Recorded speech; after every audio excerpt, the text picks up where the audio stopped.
first off, thank you both for joining me. I know you guys are busy and running around. I'm watching I literally could just sit and watch your Instagram all day. I know it's not healthy, but I could. And I mean, it's not healthy because you're not supposed to scroll as much. It's really exciting what you're doing. You're, I guess, my target audience now. I'm just like, Rohit did that, and then you did this. Yeah, very busy. I don't know your Instagram, or I'd probably follow that too. So anyway, let's talk a little bit more about this particular book. It's number 12? Number 10, exactly. 10? Yeah, you got 10? it, exactly. I think it was 12. Yeah. No, it was 10. You knew. It was 10, yeah, 10. So this one is sort of a prequel to a lot of the other books that I've written, which were all about trends and the future. And this one is about a way of thinking that allows you to do what futurists do. And it's all about doing things that are non-obvious. And that's why Natalka's here, because we're doing something very non-obvious tomorrow. And I wanted her to share that and share a little bit about how we're doing it. Yeah. What are you doing tomorrow? All right. What are we doing tomorrow, guys? I don't know yet. It's all very kind of go, go, go. But tomorrow around 9:30, am I correct? At Hilton. Right. And I feel like I shouldn't be saying more. Ask Rohit, he knows everything. Exactly. But we'll be doing it in an interactive way. So we'll take a bunch of people for Rohit's new book. Like these types of people, right? Potentially. Specially invited people. That's why I'm keeping it cool here. And we want to kind of look at all the chapters, which is like 24. It's a lot of chapters, right? And exactly, all short. And we want everyone to, in an interactive way, tell us what the visuals should be. What do they see? What should we put in the book? So we want to make it very interactive, want to make it fun, want to make people open up their minds and tell us. And who knows, maybe some of their ideas will end up in the book. So that's what we're going to be doing tomorrow. I'm going to be facilitating those conversations and make it in a non-obvious way, again. And then turning it into something that would be in the book, which is pretty cool. Yeah. And I don't know, it's a very real-time way of writing a book, which is really cool. And also then visual, which will keep people excited and probably pull them into the next chapter. Yeah, that's right. I mean, one of the things that I think business books do is they get a little dense. Yeah. And so they feel unapproachable. Yeah. And so this book will have a very visual element.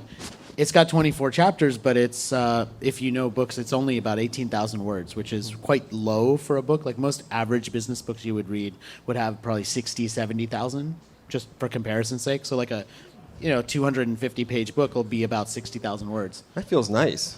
Yeah. Like it feels like light. And fluffy. I'd get through it quickly. Yeah. And it was anybody who writes knows it's harder to write short than it is to write long. I'm sure it is, yeah.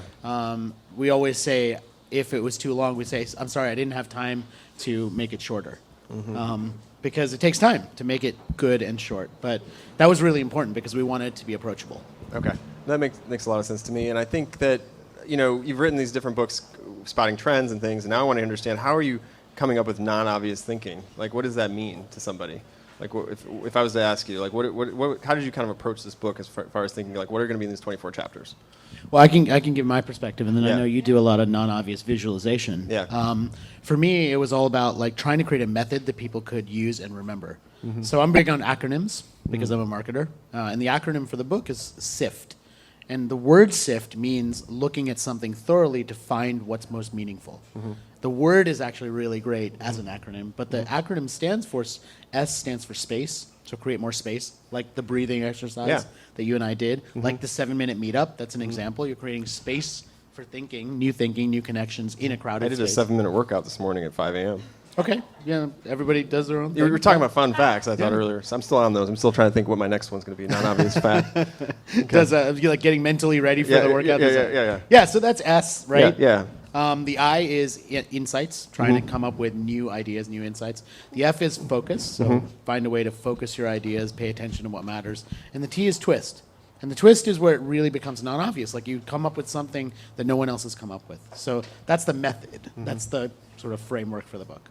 Wow, that's really interesting. Okay. Yeah, and I mean, why we connect with the non-obvious. And guys, by the way, I come from London, so I'm here. I feel like, I'm one of the few, and learning about all this South by Southwest energy is amazing. So good to be here.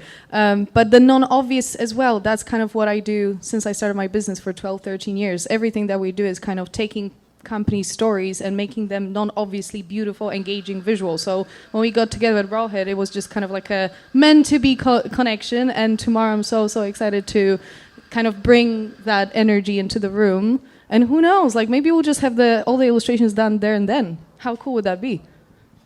Yeah, we really don't know how fast it's going to go. So, true startup mode.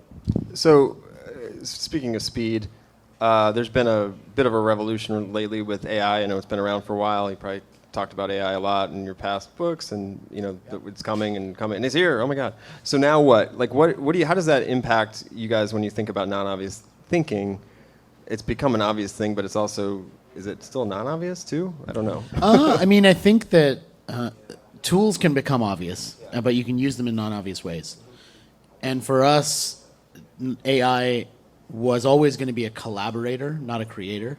And a lot of people are talking about that, like using it as a collaborative tool as opposed to just replacing it, replacing someone or replacing something with it. So I'll give you an example. Like when writing the book, one of the things that I would do is I would take a chapter of the book that I've written, I would feed it into ChatGPT, and I would ask it to write a 1-star negative review and tell me all the things that suck about that chapter. Oh, wow. That's then a good way I to know do it. what to fix. Like maybe things are unclear because maybe the algorithm's reading it and saying, oh, you could do it this way. And so it gives me ideas in real time. Now, I could do that with a person also, and I do. I hire professional editors. But to be able to do that in real time, to work on, it's not 2 or 3 drafts. that's Like a every fact- chapter that's a- goes through 18 drafts. So to be able to do the first several of those 18 drafts with AI, it helps me make it better faster. So that just is that's a great example. Do you use AI as well for anything you're doing? Oh, of course. Yeah. And I mean, this is like, I always talk about this because in the world of creatives, let's say, and the agency that I run, a lot of people get really scared. And there's a lot of kind of vibe, especially where I am, of like, oh no, I'm going to lose my job. What's going to happen? That's the end of it. And I'm like, no, let's just be part of the conversation like we've always had. Like, internet came and that changed everyone's life. And now AI came and it's not going anywhere. So we use it a lot, and we want to empower our clients, especially when we do ideation, when we do kind of quick thinking.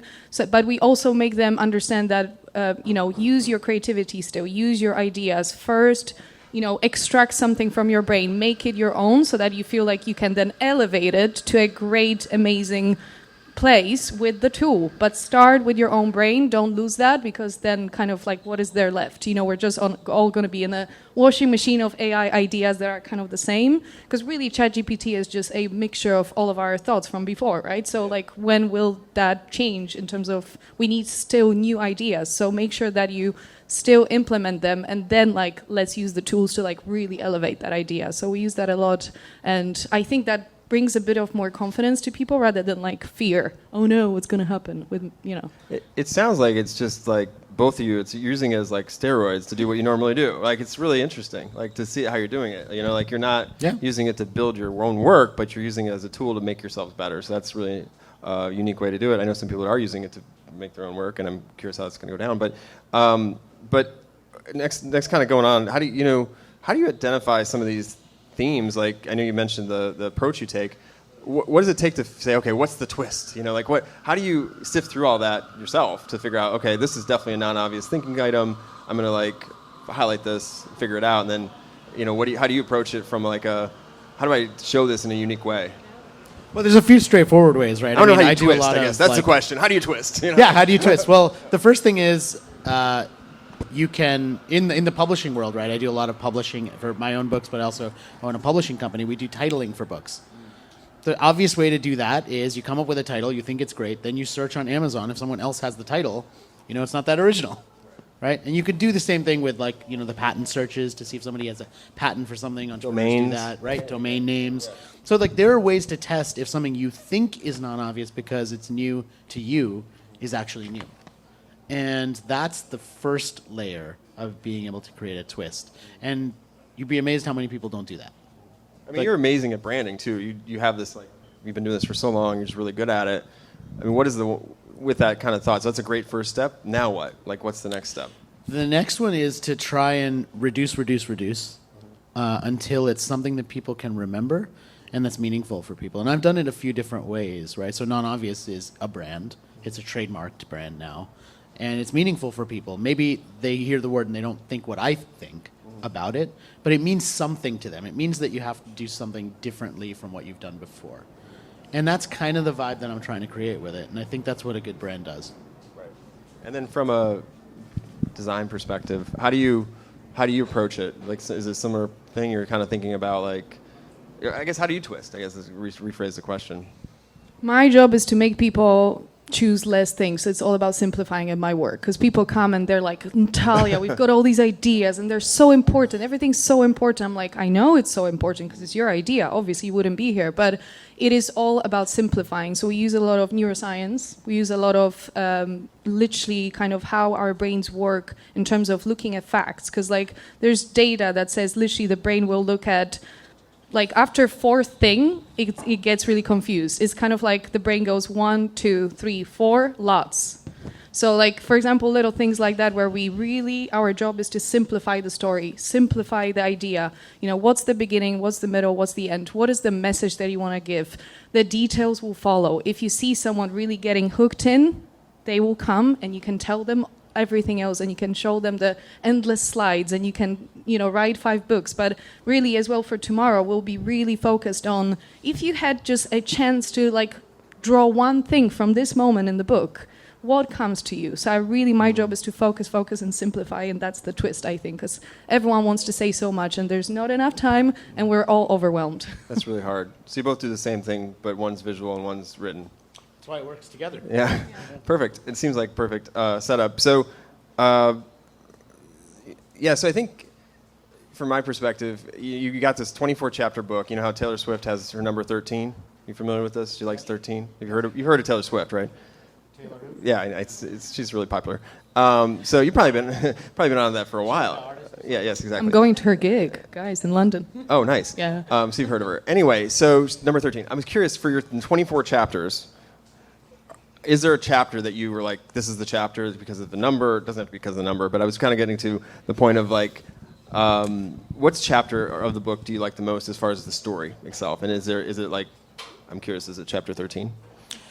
I don't have the numbers memorized yet, so I don't know. It could be. I don't know that. I mean, it's really tough to say favorite chapter because or the story that's in it, or what, you know, like what? Yeah, I mean, one of the things. Well, I tell the story of the 7-minute meetup, right, yeah. which is very relevant for the topic that I'm trying to share. But I also talk about like. There's a story that is inspired by the work of Jane McGonigal, who I was just talking to, a guy who had to take off, but I was talking to him about that before, and she's amazing, and she does a lot of futures work, and she talks about imagining a potential future to imagine how the world would be different because of it, and one of the things she talks about is imagine you had to wake up every day checking the asteroid forecast to see if it was likely that an asteroid would hit. Yes. And how would that change the way you live? How would that change whether you decide to stay living in a certain place? Forecast Not yet. Oh, geez. Right. But there's an equivalent in some places because there are some places in the world where people wake up and the first thing they do is check the air quality to see if they're going to actually go out to work or if they're going to send their kids to school or they're not. Yeah. And they decide based on how the air quality is. We don't live that reality, but that's real. That's not imagined. We check the weather. We check the weather. But we sometimes. don't, and sometimes we decide to stay in or don't. Right. But this is more life or death, right? It's not like, oh, I want to take an umbrella or I don't. Interesting. Yeah. That is really interesting. Yeah, I mean, I'm in London. We just check if it's raining. What can I say? Which is generally the case, right? So you're Just fine. assume it's raining. Yeah, Like, just bring the umbrella. I think you just be safe. I've been there 16 years, guys, and I never packed my umbrella. And I'm like, 16 years, and you still assume that it will be sunny. No. Yeah. I mean, pretty much I've been to London a few times. Every time I go there, I buy an umbrella, so they must be doing really well. So that's a good business, actually, from a... There you go. Non-obvious umbrellas. Yeah, non-obvious umbrellas in London, especially. But yeah, so from a startup, we have a very startup audience, innovator audience. What's like one thing you'd pull from the book? I mean, obviously, thinking non-obviously is pretty obvious, right, at this point, because it's the name of the book. What else? What could they pull from this that would make them, like, as they're starting a company or they're coming up with ideas? Branding was a really good tip. Like, what are some other things that they could think about? So I would say that one of the things that a lot of entrepreneurs do is they bank on the experience that they've had up until a certain point to then innovate in that space. They've been in healthcare for 10 years. Now they come up with their healthcare tech. They've been in financial services for X number of years. Now they come up with the innovation. And what that causes you to do is have these really direct blinders to your industry and no others. Because what's made you successful is ideally going to make you more successful. And then you sit in front of VCs and they want to know how much experience you have in the space that you're innovating in. And so everything drives you towards like, focus on this thing, focus on this, focus on this, and look at nothing else. So my advice for the entrepreneurs would be look at other industries, not yours. Yeah. Because sometimes the idea that you're searching for is not in your industry. It's not in your expertise. Yeah. And everything you've been trained up until that moment to focus on, which is build my expertise in this one thing, so that when I get that VC meeting, they're like, oh, you have 25 years of experience in this. Of course we're going to fund you, right? Yeah. Resist that thinking all the time. It's tough because like the money side of it, like you said, it's that, oh, you must know what you're doing because you've been doing this for so long. You know this industry. I read a story recently about two guys that started a bakery to make like vegan, gluten-free like treats or whatever. They've never cooked in their lives. Like literally, they have no idea what they're doing. They never knew. Like they didn't matter, right? They got the right people. They figured it out, and they're really successful. So I think it was just the systems and the processes that I think is really interesting. And you've got a process for finding. You're an avid reader. You find information. Like all of his guides. I don't know if you've been following his guides for years, but then also even at South by, his guides have been really great for what to go to, which is helpful. And so I think that process is really great. Being able to sift is kind of one of your things, and I think this new process you created is going to help people. So, is there anything else you guys want to share as far as like things they should think about or be thinking about as you're kind of trying to create your own new thing? I don't know, you want to share like a final thought? Yeah. Final thought, like in terms of like suggestion for entrepreneurs, Yes. or always, guys, like I wouldn't be here if I wasn't speaking to people, and I feel like this is like a place where whether you want to or not, you will speak to people, and Rohit is very much an avid advocate of that, like for you to talk and connect. So I wouldn't be here if I wasn't talking to people, if I wasn't asking questions, if I wasn't just curious and just kind of like, I'm here, this is my idea, this is how I want to help people, this is the value that I bring, and see who connects. And again, it's very much about how you speak about it. So the simpler your story, the more people will connect. I guess that's the kind of always thing that I said to myself and everyone else and seems to land. That's great. That's great advice. Do you want to add one more thing? I don't know, can I go with a tagline of be non-obvious? I mean, honestly, like, Absolutely. share something unusual about yourself. Like, be more than just, my home city is this, my job title is that. Like, you can choose to be more than that this weekend. Right. So just do that. Okay. I think I did. I did a 7-minute workout. That was not obvious. I mean, yeah. I was getting ready for your meetup. You were secretly hiding your Swiftiness, too, so, If I mentioned that, did I tell you about it? Anyway, we do have, I'll tell you about that later. So thank you all for being here today. Thank you guys for being here as well, Rohit and Natalia. This was really interesting. And we're excited about the book coming out, too. So September 2024, mark your calendars. September, you got it. Yeah. Awesome. Got Thanks it. so much. And it's available for pre-orders now, so Oh. if you want to just go to Amazon and buy it now. Right now. If you definitely do that. Anyone with a mobile phone would like to get it out and pre-order, do that now if you have the capabilities. And then there's a new thing, 11:30 p.m. or 11:30 a.m. Yes, in the South by Southwest Registrants Lounge, which is right across from the Hilton, at 11:38 a.m. We're hosting a 7-minute meetup, and it's going to be filled with all the people there. We're going to be giving them hats and glasses and some of the stuff that you got, and there'll be some great conversations happening there. So if that fits your schedule, please come and join us there. I figured it out. Your number's 8. Okay, I'll take it. All right. Thanks so much, everyone. Appreciate it. Thank you guys for being here.